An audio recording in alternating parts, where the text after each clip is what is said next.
Hello, I'm the real life fake wizard. We keep hearing about and covering all these indie games that are crushing it in the marketplace lately, and that's pretty awesome. It's really great. Slay the Spire 2, blowing away Bungie's marathon to the tune of hundreds of thousands of concurrent players, is a refreshing thing to see when you consider, oh, Slay the Spire is made by an indie team, and Bungie is a legacy corporation that's burned through most of their goodwill. But success stories like this are not common in the indie space. Yes, indies are winning, but not nearly to the extent we hear about. 70% of all indie games are actually commercial failures.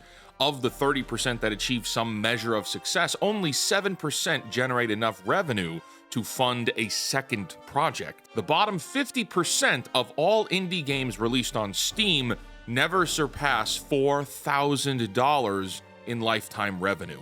In 2025, more than 40% of the 12,732 games released on Steam failed to generate enough sales to cover the platform's $100 submission fee, with open source data suggesting the actual figure may be as high as 65.9%.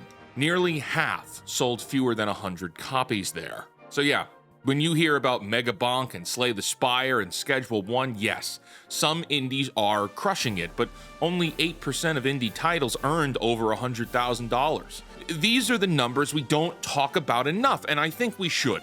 The overwhelming majority of independent games fail, and that's not necessarily because the developers lack talent or quality or skills, or that something dreadful might have went wrong. The conditions surrounding releasing an indie game are structurally hostile to success, and the reasons for failure usually fall into three categories: awareness, quality, and positioning. Having a problem in any one of these areas could mean the death of a project. In combination, they're nearly insurmountable without calculated planning and support. In an age where everyone is talking about indie gaming, it's important for both gamers and developers to understand why these games fail so that we can better work together to make sure that they don't. Today's indie game shoutout is Dun Jungle, a 2D action-packed roguelite about a monkey hero protecting the jungle from the rise of corruptive power. Explore ever-changing dungeons, fight weird enemies, and gear up with lots of weapons and relics you can combine for an awesome experience every turn. Explore, fight, die, and repeat. To learn more about this and hundreds of other indie games, visit our free indie game discovery network, fakeportal.com, or scan the QR code on your screen. Now back to the video. The single largest barrier to indie game success is that no one knows the game exists. Gamer awareness is difficult to foster, and discovery options are limited. In 2025, Steam recorded approximately 20,000 new game releases. Nearly half of those titles received fewer than 10 user reviews, with thousands receiving none at all. The volume of releases has created a signal-to-noise ratio so extreme that even well-crafted games remain invisible to potential players. A developer can spend 2 years building something genuinely good, release it on Steam, and watch it disappear within hours under the weight of dozens of other games released the same day. When we talk about a game like Schedule 1, this game broke through the noise. Enough people talked about it, that more people talked about it, that streamers picked it up, and more people talked about it, and awareness helped make that game a success. Though awareness won't make a game a success on its own, you still need to have a good game. The main problem of awareness with indies is in part Steam's discovery algorithm. The platform's recommendation engine prioritizes titles that accumulate rapid early momentum measured through wishlists, positive reviews, playtime, and engagement metrics. This is why you often see developers talking about their games ridiculously early, even when they don't have release dates yet. It's because they need to generate wishlists and Steam page engagements. Games that lack these initial signals enter a negative cycle. Fewer interactions further reduces algorithmic promotion, which produces even less exposure. A game without pre-existing momentum before it releases is practically invisible on the platform, regardless of its quality. So that's the Steam discovery piece, right? But But what else is hindering indie awareness? Well, failure in marketing execution stemming from both dollars and education. Most indie studios operate on modest budgets. 56% of developers self-fund their own projects. Development timelines for small teams and solo developers frequently span 1 to several years, during which personal savings, part-time income, or limited bootstrapping are all completely exhausted. It costs most of the money available just to make the game. Industry benchmarks recommend allocating 20 to 50% of total project costs to marketing, but for most developers, marketing is rarely budgeted as a line item itself, because the money just isn't there at that point. For a self-funded solo developer who has spent 2 years and their savings building a game, that recommendation is purely a fantasy. The money is gone before the game ships. There's nothing left for trailers, press outreach, influencer campaigns, or paid advertising. This is where the knowledge gap enters now, because money isn't everything. Just because you don't have a marketing budget doesn't mean you can't do marketing. However, most indie devs out there don't have a clue about marketing either, because they're coming from a programming, design, or art background. These people are builders. They're not marketers, and that's okay. Surveys and industry reports consistently identify marketing as a primary tension point for indie studios, often ranked equal to or above game quality as a barrier to commercial success.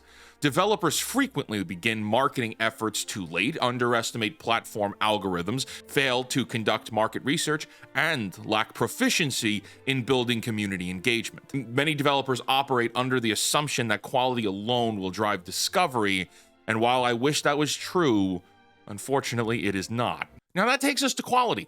Not every indie game that fails is a hidden gem buried by the algorithm. Some of them fail because they are just simply not good enough. The barrier to entry for game development has never been lower. We have tools like Unity and Unreal Engine and Godot that are accessible. Tutorials are abundant. YouTube is free. Distribution platforms accept virtually any submission now. This accessibility is a net positive for the ecosystem, but it has produced a side effect. There's a proliferation of low-quality releases like shovelware that has conditioned gamers to approach unfamiliar games with a bit of skepticism. When a player browses Steam and sees an indie title from a developer they have never heard of, they are not operating from a position of trust. Gamers have been burned before. They have bought games that were broken, unfinished, or misrepresented. And this isn't just all because of the indie scene. No, there are far too many AAA games that ship in embarrassing qualities. This skepticism is like a tax affecting every indie developer, including the ones making good games. The gamer scrolling on Steam alone has a challenging time distinguishing between a polished, well-designed indie title and a rushed, unfinished one until after they purchase. Quality failures in indie development typically stem from scope creep, insufficient playtesting, premature release, and an absence of external feedback during development. I think all of those fit Highguard, but that wasn't even indie.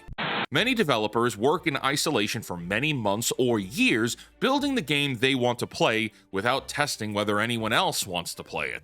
The game might ship with technical issues, unclear mechanics, or a visual presentation that does not communicate its value. Poor execution is distinct from poor ideas. Many indie games that fail in the quality aspect is usually because the execution did not meet the standard required by gamers to compete for attention in an already flooded market with tens of thousands of alternatives. Positioning is the least discussed but extremely consequential factor in an indie game's failure.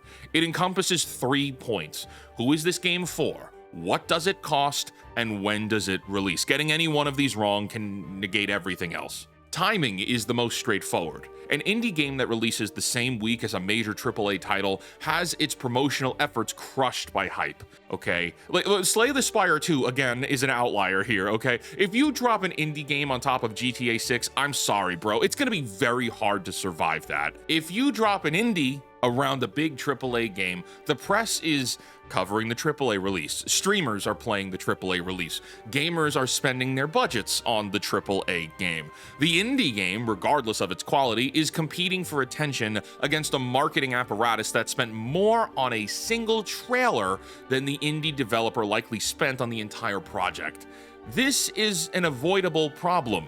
Release timing is within the developer's control. Pricing is more complex.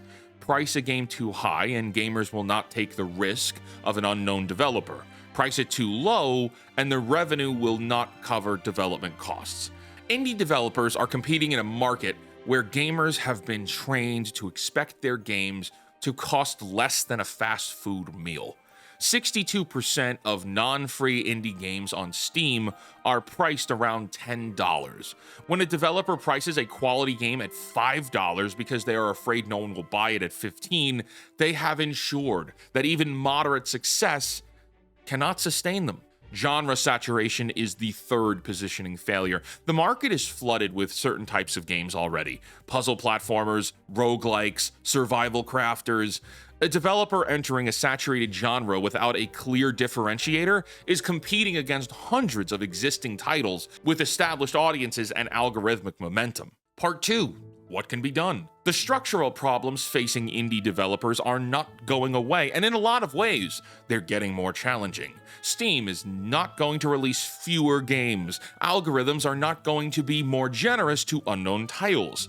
Gamers are not going to stop being skeptical of unfamiliar developers. The market conditions are the market conditions. The question is, what can be built within those conditions to give independent developers a better chance? Well, awareness requires infrastructure.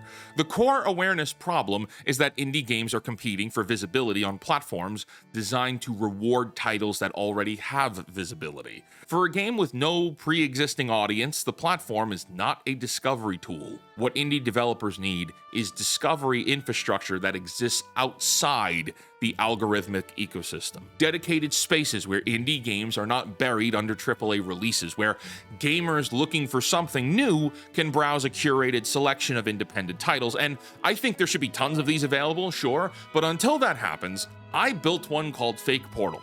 I'm a fake wizard, and here's a fake portal. Fake Portal is a free, ad-free online directory and discovery network exclusively for independent video games. The platform currently hosts over 900 titles categorized by genre, platform release status, and plenty of other filters. Developers and/or gamers can submit games directly through a free form. Our entire operation is self-funded and designed to solve a specific problem, giving indie developers a dedicated, algorithmically neutral space where their games can be found by people who are actively looking for them. I also want to say Fake Portal isn't like 100% complete. It's very much living and breathing, and it's operational, and you'll find a lot of banger games on there, but we're still adding and refining lots of other aspects to the site. You'll notice that in every one of my videos that opens with an indie game shoutout. Those are all games chosen at random and found on Fake Portal. And to be clear, we are not trying to replace something like Steam, okay? There is no store on Fake Portal. We're not selling games. We're just helping people find them. This platform provides a layer of discovery infrastructure that did not previously exist for developers who perhaps can't afford paid advertising, do not have publisher support, and do not know how to navigate platform algorithms. Think of this like one tool in a toolbox that needs to be a lot larger. Digital discovery is something we think is necessary. I mean, we know it's necessary, but more can be done. There is a dimension of indie game promotion that cannot be replicated through a storefront listing or a social media post, and that is putting that game in front of a human being and watching them play it. The developer sees what confuses the player, and the player sees the developer's passion for what they built. These are interactions that just don't happen anymore. In-person interaction builds the kind of trust and word of mouth that no algorithm can generate. This summer, at the Southeast Game Exchange in Greenville, South Carolina, July 17th through 19th, we are building something specifically to address this. And this year, I've partnered with them and their team to host the Fake Portal Indie Game Circuit, where we are inviting indie developers to come showcase their games directly to the public. Developers will have the opportunity to demo their games with attendees, receive real-time feedback, build community connections, and compete for awards. We're going to have lots of awards for developers. And if you're not a developer and just want to play some games, there will be some awesome prizes for the gamers too. Right now, we are still accepting applications, but slots are limited. There is a form link attached to this video in the comments and in the description. If you're a developer, sign up and join us. If you're just a gamer, come join us at the event.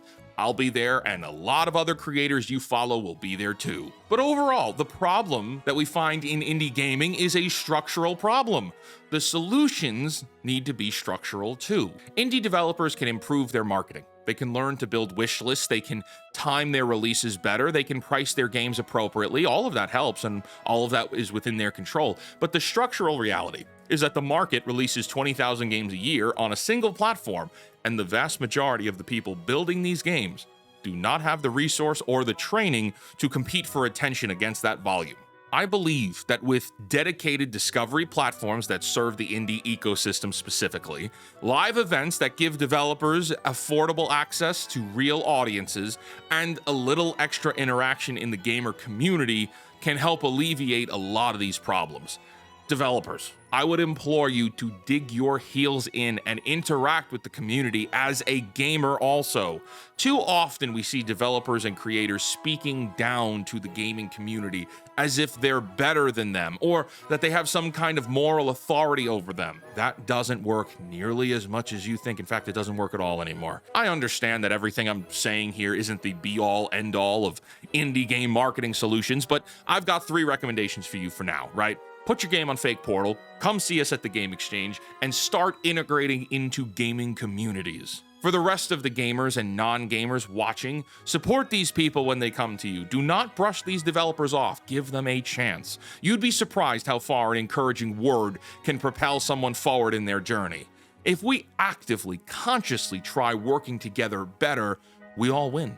We'll get better games, and we'll get more of them. Until next time, create, innovate, inspire others to do so as well, and for the love of God, cancel Disney+.